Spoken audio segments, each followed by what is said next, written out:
ఆరాధనకు సహాయకరంగా 97వ కీర్తన 12వ చరణం.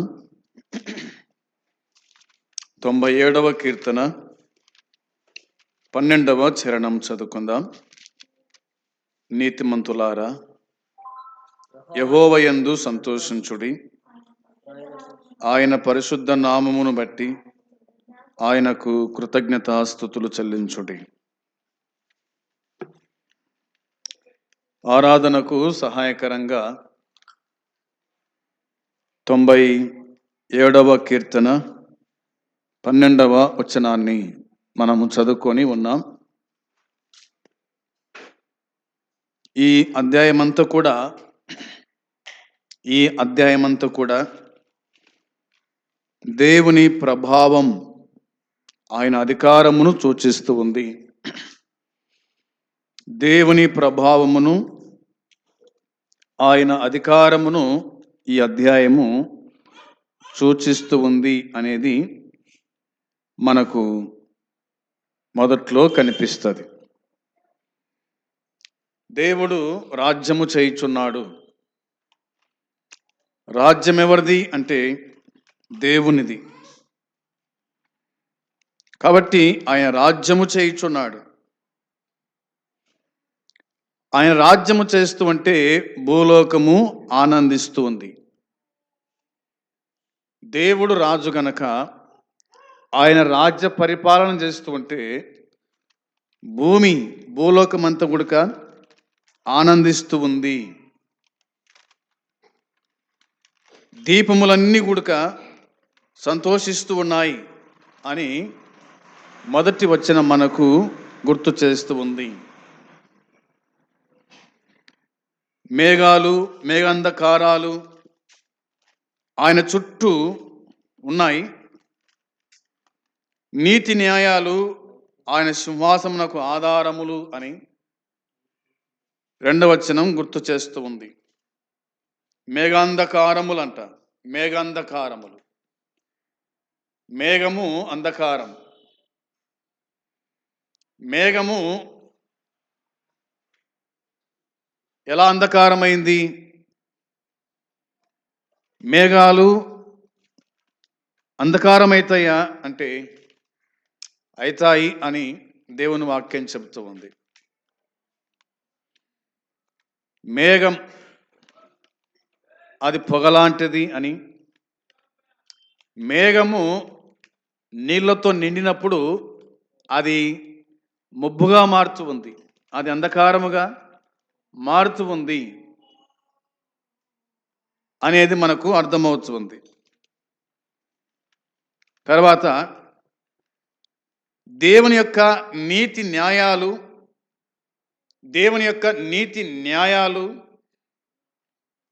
ఆయన సింహాసనమునకు ఆధారాలు.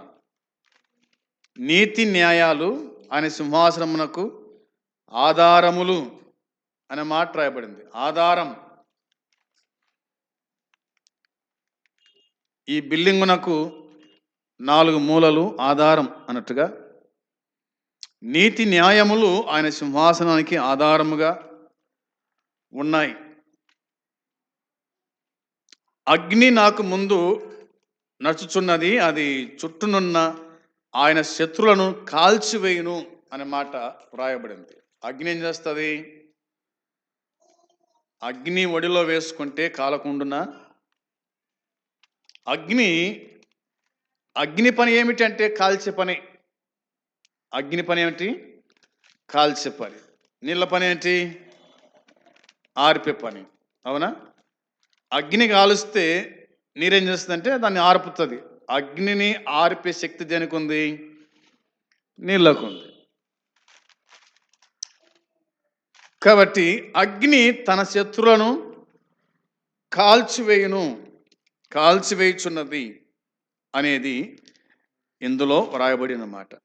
ఆ తర్వాత 4వ చరణం చూడగా ఆయన మెరుపులు లోకమును ప్రకాశింపజేయుచున్నవి, భూమి దాన్ని చూచి కంపించుచున్నది అన్నమాట వ్రాయబడింది. మెరుపులు అనేది ఉంది. మెరుపులు ఎప్పుడు మెరుస్తాయి? మెరుపులు ఎప్పుడు వస్తాయి? మేఘం వచ్చిన తర్వాతనే, మేఘం వచ్చి వాన కురుస్తుంటే మెరుపులు మెరుస్తాయి. ఆ మెరుపులకు కొంతమంది చనిపోయిన వాళ్ళు ఉన్నారు. అవునా? ఆ ఉరుములకు, ఆ మెరుపులకు. ఆయన మెరుపులు లోకమును ప్రకాశింపజేస్తాయంట. లోకానికి ప్రకాశం ఏమిటంటే ఆయన మెరుపులే ప్రకాశింపజేస్తాయి. భూమి దాన్ని చూసి కంపించుచు ఉంది. భూమి దాన్ని చూచి కంపించుచు ఉంది. కంపించటం అనేది మనం ఎరిగిన వాళ్ళమే, కంపించటం అనేటువంటిది. ఇక 5వ వచనం చూడగా, యెహోవా సన్నిధిని, సర్వలోకనాథుని సన్నిధిని పర్వతములు మైనం వలె కరగొచ్చు ఉన్నాయి అని ఉంది. మైనం వలె, పర్వతాలు మైనం వలె కరగొచ్చున్నాయంట. అగ్ని కొలిమిలో ఒక వస్తువు వేస్తే, అది ఇనుము కానీ, అది ఇత్తడి కానీ, అది బంగారు కానీ, అదేమవుతుంది? కరిగిపోయినట్టుగా.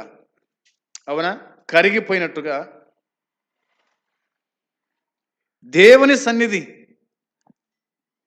సర్వలోకనాథుని సన్నిధి, దేవుని సన్నిధి, సర్వలోకనాథుని సన్నిధి, దేవుని సన్నిధి, సర్వలోకనాథుని సన్నిధి. సర్వలోకమంతా కూడా ఆయన సన్నిధి అనగా సొలొమోను ఇట్లా అన్నాడు, ఆకాశము ఆయన సింహాసనం కాగా, భూమి ఆయన పాదపీఠం. ఆయన సన్నిధి.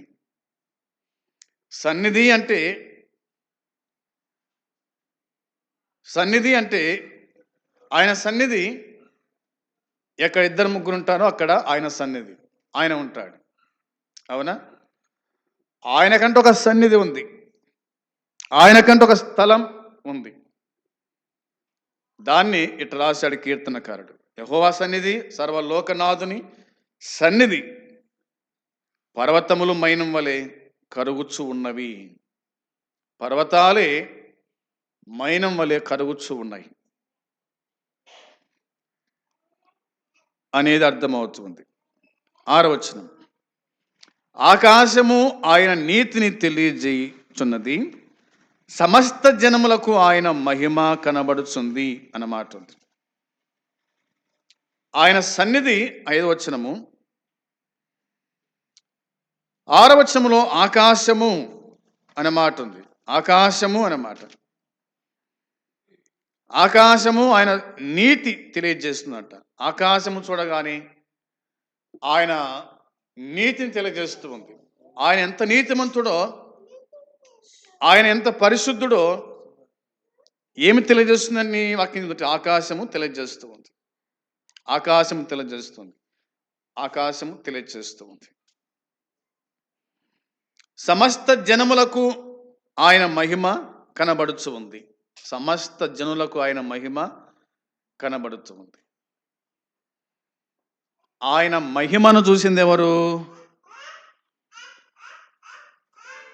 ఆయన మహిమను చూసింది ఎవరు అంటే, బెత్లెహేములో ఉన్నటువంటి గొర్రెల కాపర్లు ఆయన మహిమను చూస్తున్నారు. ఆయన మహిమను చూసింది ఎవరు అంటే, మరియమ్మ చూసింది, యోసేపు కూడా చూశాడు.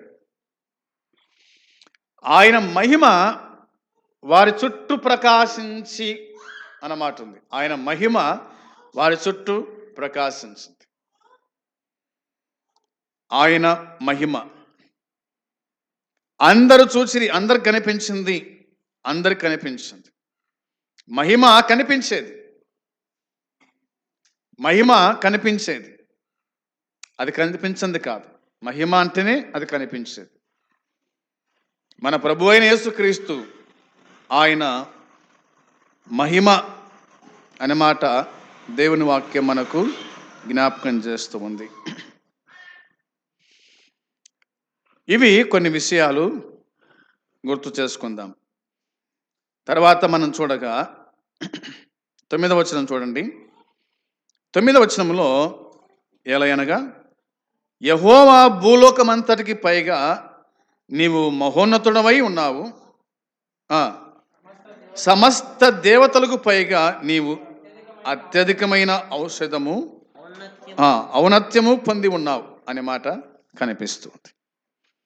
యెహోవా అనగా దేవుడు భూలోకమంతటికి పైగా నీవు మహోన్నతుడవై ఉన్నావు అనే మాట ఉంది. భూలోకమంతటికి పైగా ఆయన ఏమై ఉన్నాడంట? మహోన్నతుడై ఉన్నాడు అనే మాట రాయబడింది. ఆయన మహోన్నతుడు, మహాదేవుడు, మన రక్షకుడైన యేసుక్రీస్తు అనేది మనకు అర్థమవుతుంది. ఆ తర్వాత చూడగా 11వ వచనంలో నీతిమంతుల కొరకు వెలుగును, యథార్థ హృదయుల కొరకు ఆనందమును విత్తబడి ఉన్నవి అన్నమాట ఉంది. ఇక్కడ మనకు 2 పదాలు కనిపిస్తాయి. ఒకటి నీతి, రెండవది యథార్థత అనేది. నీతిమంతుల కొరకు వెలుగు, లోకమంతా వెలుగు ప్రకాశించెను అని ఉంది. లోకమంతా వెలుగు ప్రకాశించెను. ఇది క్రిస్మస్ పాటనే కదా, లోకమంతా వెలుగు ప్రకాశించెను అనేది. తర్వాత యథార్థ హృదయాల కొరకు ఆనందమును విత్తబడి ఉన్నది. యథార్థవంతులు ఏం చేస్తారంటే ఆనందిస్తారు. ఆనందించుడి ప్రభునందు ఆనందించుడి. మరలా చెప్పుదును, ఆనందించండి, ఎల్లప్పుడూ ఆనందించండి అని దేవుని వాక్యం గుర్తు చేస్తూ ఉంది. ఇక వాక్యం చెబుతున్న మాట వచనం 12లో, నీతిమంతులారా యెహోవా యందు సంతోషించుడి, ఆయన పరిశుద్ధ నామమును బట్టి ఆయనకు కృతజ్ఞతాస్తుతులు చెల్లించుడి అని ఉంది. నీతిమంతులారా అనే మాట కనిపిస్తుంది. నీతిమంతులు ఏం చేస్తారు? దేవుని బట్టి, దేవుని యందు సంతోషించుతారన్నమాట.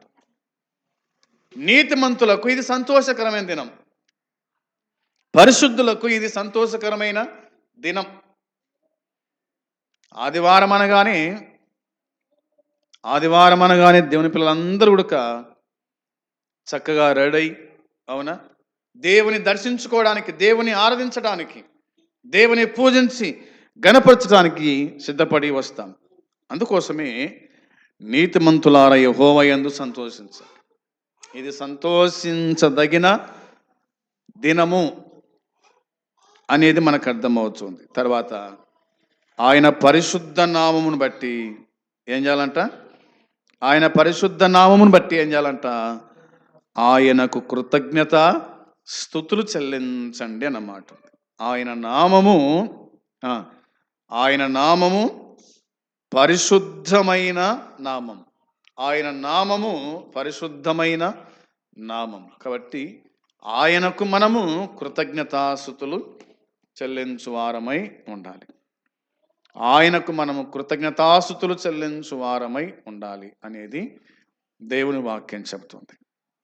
కాబట్టి ఈ దినమందు మనము దేవుని సన్నిధికి కృతజ్ఞతాస్తుతులు చెల్లించడానికి వచ్చినాము అనేది గుర్తుంచుకోవాలి. దేవునికి మనం స్తుతులు చెల్లించాలా. దేన్ని బట్టి స్తుతులు చెల్లించాలా? ఎందుకు మనం దేవునికి స్తుతులు చెల్లించాలా అంటే, ఆయన మనల్ని బతికించినాడు కాబట్టి మనము దేవునికి కృతజ్ఞత స్తుతులు చెల్లించాలి. ఆయన మనకు ఆరోగ్యం ఇచ్చాడు కాబట్టి మనము దేవునికి స్తుతులు చెల్లించాలి. అంత మాత్రం కాకుండా ఆయన మన కోసమై మరణించి సమాధి చేయబడి తిరిగి లేచాడు కాబట్టి ఆయనకు మనము కృతజ్ఞతాస్తుతులు చెల్లించాలా అనేది దేవుని వాక్యం చెబుతూ ఉంది.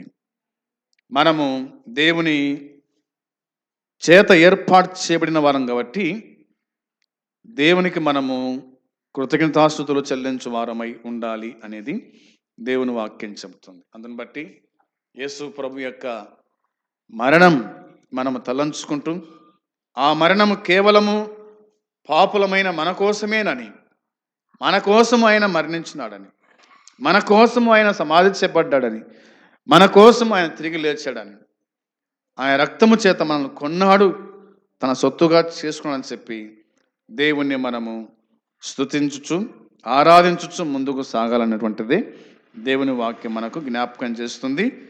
అట్టి కృప దేవుడు మనకు అనుగ్రహించునుగాక. ఆమేన్.